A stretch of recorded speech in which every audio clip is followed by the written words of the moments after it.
కథ పేరు రెక్కల దేవత. కన్నయ్యకు 12 వయసులో విషజ్వరం వచ్చి హఠాత్తుగా తల్లిపోయింది. వాడికి తల్లి అంటే పంచప్రాణాలు. తండ్రి జంగయ్య ఎంతో ప్రేమగా చూసుకుంటున్నా నాన్న అమ్మ కావాలి అంటూ తరచూ కళ్ళనీళ్లు పెట్టుకునేవాడు. తల్లి పోయి ఏడాది అయినా ఇంకా నిద్రలో తల్లిని కలవరించేవాడు. అది చూసి జంగయ్య బంధువులు, నీకు పెళ్ళాం అవసరం లేకపోయినా కన్నయ్యకి ఆలనా పాలనా చూసుకోవడానికి తప్పక అమ్మ కావాలి, మా మాట విని మళ్ళీ పెళ్లి చేసుకో అని జంగయ్యకు చెప్పసాగారు. దానికి తోడు వరస కరువులతో విసిగిపోయిన జంగయ్య పల్లెలో ఉన్న కొద్దిపాటి పొలం అమ్మేసి ఆ డబ్బుతో దాపులనున్న పట్నంలో చిన్న కిరాణా దుకాణం తెరిచాడు. అయితే పట్నంలో అద్దెలు ఎక్కువ గనుక కాపురం మాత్రం పల్లె నుంచి మార్చలేదు. జంగయ్య చీకటితో వంట చేసి పట్నం వెళ్ళి రాత్రి పొద్దుపోయి తిరిగి వచ్చాక మళ్ళీ వంట చేసేవాడు. బడి నుంచి సాయంత్రం తిరిగి వచ్చే కన్నయ్య తండ్రి వచ్చేంత వరకు ఎదురుచూపులు చూస్తూ ఒక్కడే బిక్కుబిక్కుమంటూ ఇంట్లో ఉండవలసి వచ్చేది. ఇవన్నీ చూసి జంగయ్య తనకు ఇష్టం లేకపోయినా దూరపు బంధువైన జగదీశ్వరిని పెళ్లి చేసుకున్నాడు. జగదీశ్వరి కాపురానికి వచ్చిన రోజే, మా కన్నయ్య కోసమే నిన్ను చేసుకున్నాను, తల్లి లేని వాణ్ణి నీ కన్నబిడ్డలా జాగ్రత్తగా చూసుకోవాలి అన్నాడు జంగయ్య. ఆ మాత్రం నాకు తెలుసు అంటూ నవ్వింది జగదీశ్వరి. అయితే జగదీశ్వరి ఆ ఇంట అడుగుపెట్టి 3 నెలలు ముగియకముందే కన్నయ్య కష్టాలు ప్రారంభమయ్యాయి. జంగయ్య పట్నంలో దుకాణం మూసేసరికి బాగా పొద్దుపోయి రాత్రయ్యేది. మళ్ళీ తెల్లవారగానే దుకాణం తెరవలసిన పరిస్థితి ఏర్పడింది. జంగయ్య ఇంటికి వారానికి ఒక్కరోజు మాత్రమే వచ్చేవాడు. దాంతో అడిగేవాళ్లు లేకుండా పోయిన జగదీశ్వరి కన్నయ్య చేత ఇంటెడు పని చేయించేది. స్వతహాగా నెమ్మదస్తుడైన జంగయ్య కొడుకు ఏం చెప్పినా భార్యను పల్లెత్తు మాట అనేవాడు కాదు. అందువల్ల ఏడాది తిరగకుండా ఆ ఇంట్లో జగదీశ్వరి ఆడింది ఆట పాడింది పాటగా తయారైంది. ఒకరోజు ఉదయం బడికి బయలుదేరుతున్న కన్నయ్య చేతిలోని పుస్తకాలు విసురుగా లాక్కొని, నువ్వు చదువుకొని ఊరిని ఉద్ధరించేది ఏమీ లేదు, నీ తిండికే బోలెడు ఖర్చవుతోంది, నువ్వు ఈ రోజు నుంచి బడి మాని అడవికి వెళ్ళి ఎండు పుల్లలు ఏరుకురా, వంట చెరకు ఖర్చైనా తప్పుతుంది అన్నది జగదీశ్వరి. కన్నయ్యకు చదువంటే ప్రాణం. సవతి తల్లి బడి మానమనగానే వాడికి ఏడుపు వచ్చేసింది. నా చేత చదువు మానిపించద్దు పిన్ని, సాయంత్రం బడి నుంచి వచ్చాక కావలసినన్ని పుల్లలు తెస్తాను అన్నాడు ఏడుపు గొంతుతో. సాయంత్రం చేయటానికి వేరే పనులున్నాయి, నడు అంటూ జగదీశ్వరి కన్నయ్యను అడవికి పంపింది. కన్నయ్య నది గట్టునే నడిచి వెళ్ళి మధ్యాహ్నానికి అడవి చేరాడు. వాడక్కడ ఎండు పుల్లలు ఏరి మోపుగా కట్టి నెత్తిన పెట్టుకొని ఇల్లు చేరేసరికి చీకటి పడింది. ఈ 4 పుల్లలు ఏరుకు రావడానికి ఇంతసేపా అంటూ విరుచుకుపడింది జగదీశ్వరి. ఆ రోజు మొదలు ఇంటి పనితో పాటు అడవికి వెళ్ళి పుల్లలు తేవటం కన్నయ్యకు తప్పడం లేదు. శరీర కష్టం కన్నా చదువు మానవలసి వచ్చినందుకు మనసులో బాధపడసాగాడు. ఒకనాడు అడవిలో ఎండు పుల్లలు ఏరుతున్న కన్నయ్యకు రేగు పొదల మధ్య బంగారు రంగుతో మెరుస్తున్న ఈక ఒకటి కనిపించింది. ఆ ఈకను జంగయ్య అతి ప్రయత్నం మీద జాగ్రత్తగా బయటికి తీశాడు.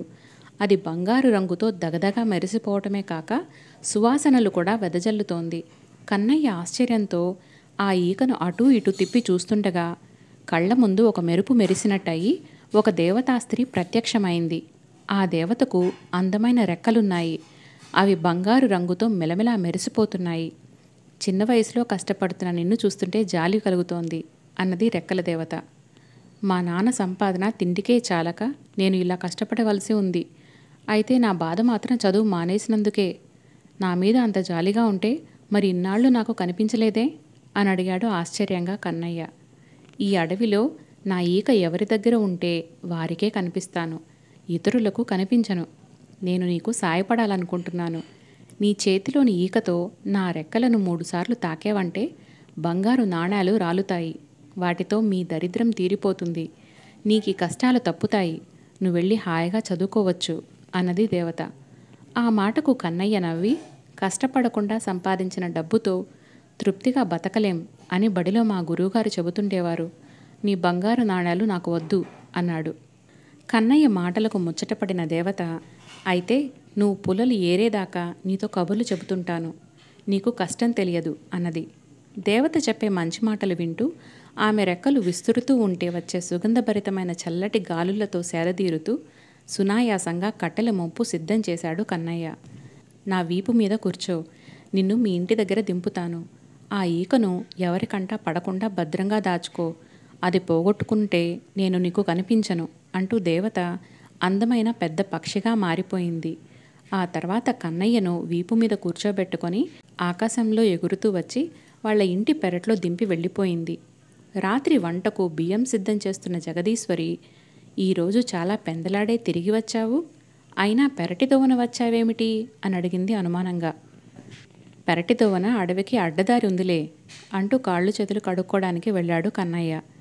అది మొదలు కన్నయ్య దేవత ఈకను పగలు భద్రంగా తన దుస్తులో దాచుకునేవాడు. రాత్రుల్లో తల కింద దిండులో రహస్యంగా దాచేవాడు. అడవికి వెళ్ళగానే ఈకను తీసి చేతిలో పట్టుకోగానే దేవత ప్రత్యక్షమయ్యేది. దేవత కబుర్లు వింటూ కష్టం తెలియకుండా పుల్లలు ఏరుకునేవాడు. దేవత రోజూ వాణ్ణి ఇంటి వద్ద దిగవిడిచి వెళ్ళేది.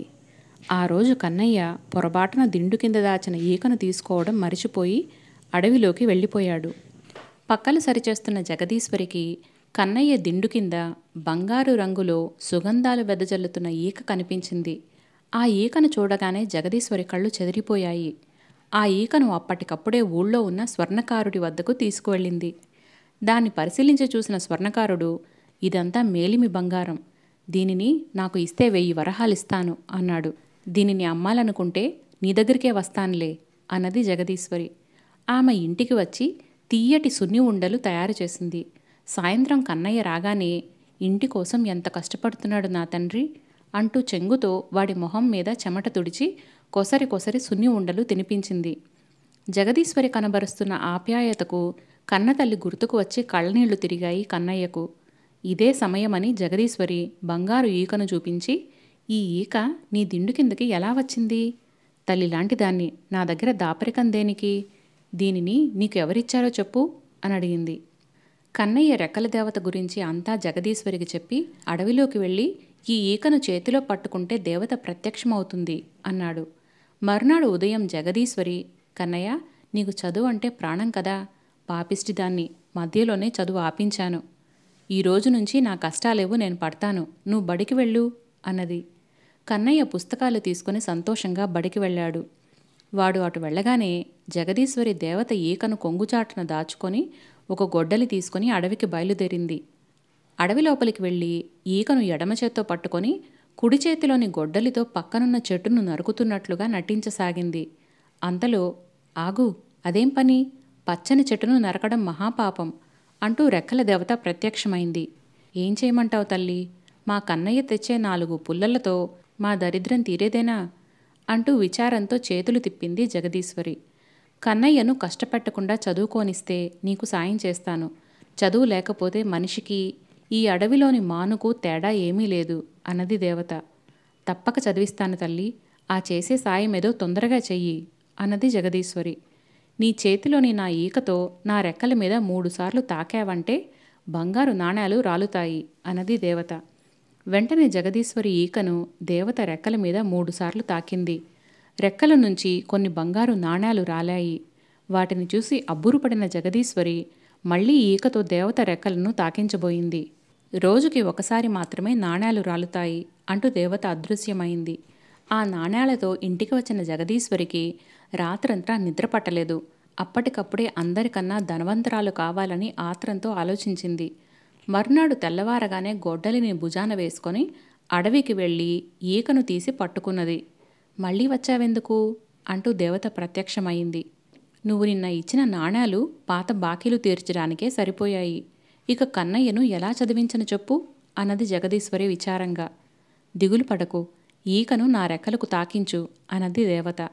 జగదీశ్వరి అలా చేయడంతో రెక్కల నుంచి జలజల బంగారు నాణేలు రాలాయి. వాటినంతా మూట కట్టుకున్న జగదీశ్వరి, ఈ ఎండలో నడవలేను, ఇంటి దగ్గర దింపు తల్లి అన్నది దేవతతో.